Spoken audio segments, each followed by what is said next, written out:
Nós estamos aqui hoje falando sobre Emanuel e sobre as suas colocações extraordinárias, né?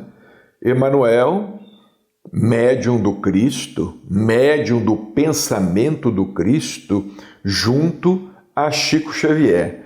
Porque já ouvimos alguém dizer assim, não, Emanuel é um espírito que no passado foi jesuíta, pertenceu à igreja, o padre Manuel da Nóbrega, mas tem pouca gente que inclusive conhece muito pouco a história do padre Manuel da Nóbrega. O padre Manuel da Nóbrega veio ao Brasil para evangelizar os gentios, assim como Paulo de Tarso, que foi levar o evangelho para os gentios. Fez com que o evangelho saísse daquele círculo do judaísmo, dos judeus, e foi levar o evangelho para os gentios. O padre Manuel da Nóbrega veio ao Brasil evangelizar. Ele veio ao Brasil como educador. Ele pode ser considerado o primeiro e maior educador do Brasil. Ele fundou cidades, fundou São Paulo, participou da fundação da cidade do Rio de Janeiro, da cidade de Salvador, fundou escolas, fundou colégios, não é? É considerado pelos historiadores como o primeiro escritor do Brasil, Emanuel. Considerado o primeiro escritor do Brasil. E Emanuel, junto a Chico Xavier, ele não realizou obra pessoal. Não se trata da obra de um espírito só. Tanto assim que ele escolheu um pseudônimo, digamos assim, não é? Que é um pseudônimo que é de alta representação espiritual. Emanuel era o nome atribuído a Jesus Cristo, que quer dizer Deus conosco, né? Que quer dizer esta palavra, Emanuel, Deus conosco. Não é propriamente um nome, é uma bandeira, é uma ideia, é um pensamento, é uma legenda. Então, Emanuel, ele, através de Chico Xavier, ele realizou uma obra sem precedentes no campo da espiritualização, no campo da evangelização. Ele realizou essa obra quando encarnado e continuou na condição de desencarnado realizando esta obra. E nós estamos hoje colocando em destaque este livro maravilhoso, que é um complemento de O Livro dos Espíritos. Por assim dizer, é uma atualização de temas que são abordados em O Livro dos Espíritos, temas que foram abordados no século XIX. É claro, depois de quase 100 anos, não é? Aproximadamente 100 anos, o Livro dos Espíritos é de 1857, o Consolador é de 1940. Depois de quase 100 anos, as leis sociais, a vida entre os povos, a relação entre os povos, isso tudo sofreu alteração. Então, é claro, Emanuel veio desenvolver outros temas, outros assuntos, não é? Como essa questão do dever. Logo em seguida, na pergunta 186, foi perguntada a Emanuel: o acaso deve entrar nas cogitações da vida de um espiritista cristão? Quer dizer, o acaso, muita gente fala no acaso.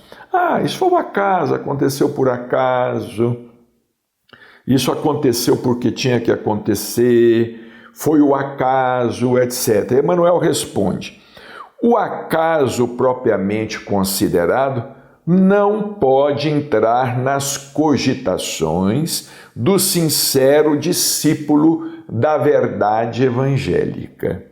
No capítulo do trabalho e do sofrimento, a sua alma esclarecida conhece a necessidade da própria redenção, com vistas ao passado delituoso, e no que se refere aos desvios e erros do presente, melhor que ninguém, a sua consciência deve saber da intervenção indébita levada a efeito sobre a lei de amor, estabelecida por Deus, cumprindo-lhe aguardar conscientemente sem qualquer noção de acaso, os resgates e reparações dolorosas do futuro. Então, fala assim, aconteceu por acaso. É como os Espíritos nos dizem, não há quem atravesse o nosso caminho sem uma razão de ser.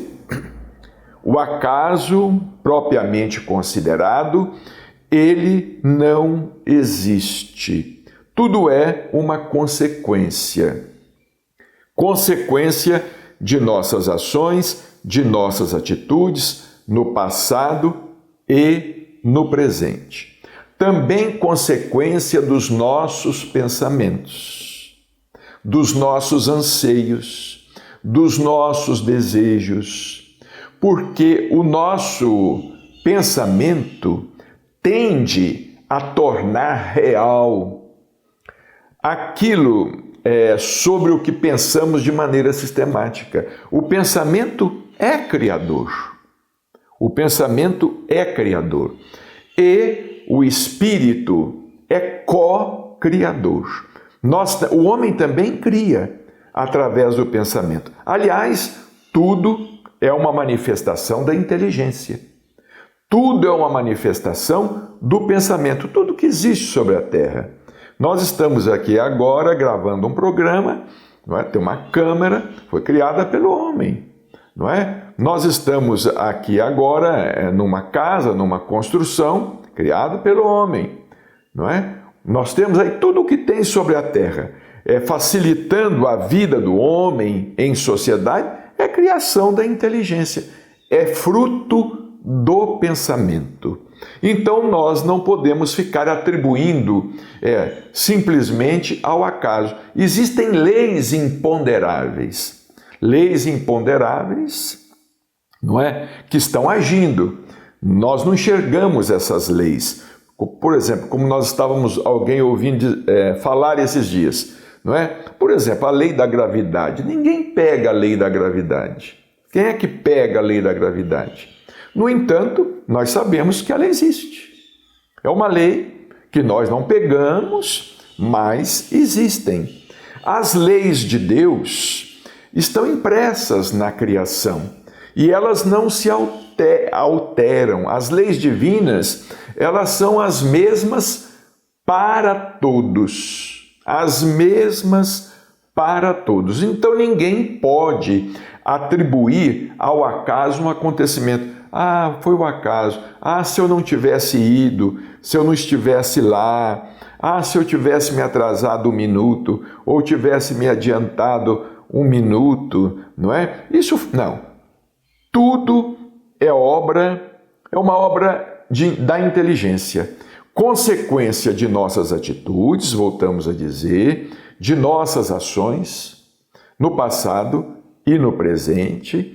Claro, em conjunto com as atitudes dos nossos semelhantes, as atitudes daqueles com os quais convivemos, não é? Porque essas leis, a lei de causa e efeito, ela funciona como se tivesse um efeito dominó, não é? Vai dependendo da ação de um, da ação de outro, da palavra de um, da palavra de outro, de como nós agimos e, sobretudo, de como nós reagimos. Porque a lei de causa e efeito não diz respeito apenas à ação, mas diz respeito também à reação. A reação. Como é que nós estamos reagindo? Por isso que chama-se lei de ação e reação, não é? Quando nós reagimos, nós também estamos praticando uma ação. E quando nós agimos, nós estamos provocando uma reação. Então, tudo se interliga, tudo se conecta. É por isso que nós falamos que Emmanuel é um espírito que nos convida à altura. Ele nos convida a transcender, a dar sempre um passo além no que tange a nossa compreensão, a nossa aceitação da vida, no que tange, enfim, aos nossos interesses, né? Precisamos deixar de sermos assim tão egoístas e pensarmos apenas individualmente. É uma característica dos espíritos elevados, né? Pensarem no bem-estar coletivo, né? Quanto menos evoluído é o espírito, mais ele se vê prisioneiro do egoísmo. Ele mais age pensando em se beneficiar a si próprio.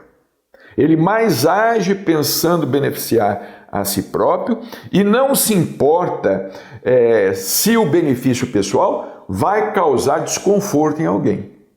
Não é? Isso é um espírito cuja evolução está deixando a desejar. Não, eu quero ver se vai me trazer bem-estar para mim. Bom, e se o seu bem-estar for gerar mal-estar para alguém? Isso é legítimo?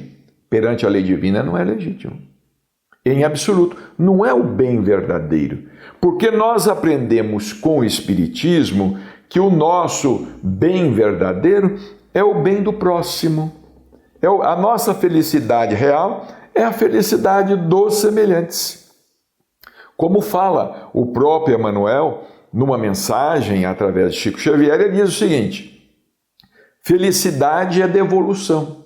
Então nós podemos dizer, felicidade é devolução, paz é devolução, alegria é devolução, otimismo é devolução, bondade é devolução, porque a vida nos oferece respostas às nossas atitudes, às nossas ações e aos nossos pensamentos. Vamos agir melhor e pensar melhor. Muita paz e até o nosso próximo encontro.